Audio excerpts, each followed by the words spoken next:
Hey everybody, Matt Barton here with this week's Broker Minute or Two. Hey, one of the areas that we get dinged on as realtors is our lack of communication with our clients. And a lot of times this tends to focus on our sellers because maybe the listing isn't going quite the way we want, or we're not getting the traction that we want. And I wanted to provide a help today to you for that communication with your sellers. Some of you may be aware of this, but as I ask agents, most of the time I find out they're not aware of this. So let me just share with you. Recently, UtahRealEstate.com revamped their listing analytics report. I know that sounds really sexy, right? Listing analytics report immediately starts putting you to sleep. But if you use this the right way, it can be a very easy, proactive communication with your seller. So one of two scenarios. I can tell my listing ahead of time, hey, each week or every 2 weeks, I'm going to send you an update on what has been happening with the listings, and you send them this report from within the MLS. Or if you're approaching a discussion where maybe you need a price reduction, yeah, that never happens. This is really helpful. So let me just show you how we get to this. If you're in your own personal login to the MLS and you go to my listings and come down to my listing inventory, you'll see your inventory. I have 2 listings right now. Usually I don't have any, but I'm going to use my example, one of my listings as an example. So the owner of this top row, guy's name is Chuck, friend of mine. He moved into Florida, and initially we had his house listed for more. We brought it down to 1249. And we've got some traction out of it, but I have to have a discussion with him that we either need to do some improvements to the property, some updating, or the other alternative is to price reduce, which means I better have some data to back that up. So if you're on this screen, if you just come over to this link under views, right, this blue link, 43,000 views, and click on it, it brings up the report we were just talking about. Very easy to print it as a PDF or to email it. But what do you actually do with this data? What does it really mean? How do you talk to it?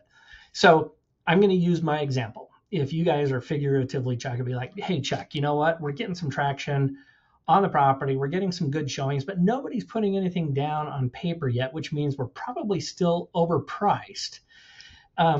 These are some analytics that we run, and I wanted to share them with you.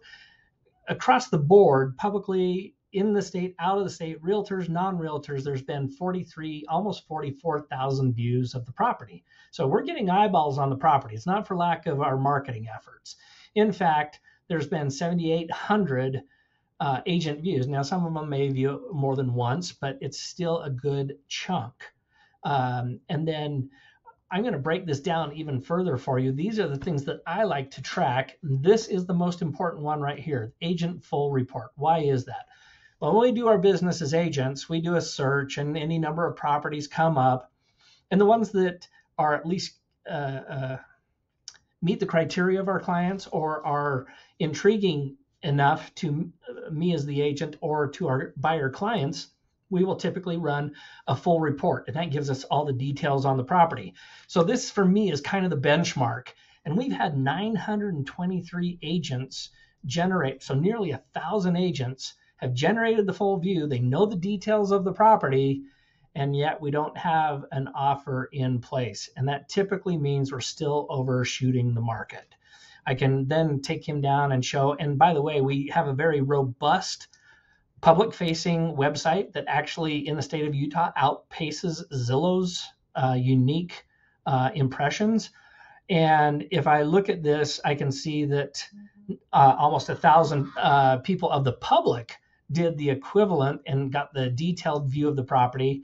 It's come up 34,000, 35,000 times in map search results. So somebody looking in Springville. The point being is we're doing our job as your company in getting eyeballs on the property. So we either need to have a discussion about what we can do to make the property more appealing by way of updates, or we can talk about a further price reduction.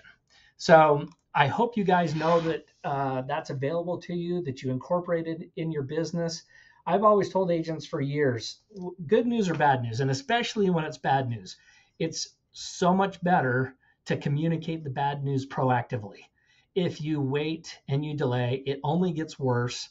You're leaving things up to the client's imagination, and they always imagine things are worse than they are. So hopefully that's helpful in your business. I hope you're having a great week, and we'll talk with you soon.